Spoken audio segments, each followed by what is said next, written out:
Ayan, ang galing. Nagpalit ako ng tubig. Inano ko sila, para pinatakbo ko sila lahat. Pumunta sila doon sa dulo.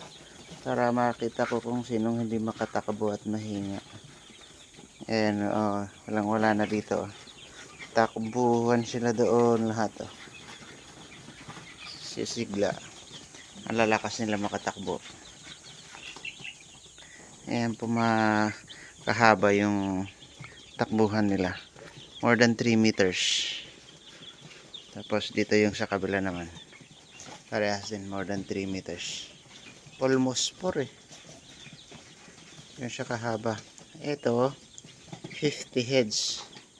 Ito, 123 heads. Lahat to mga babae.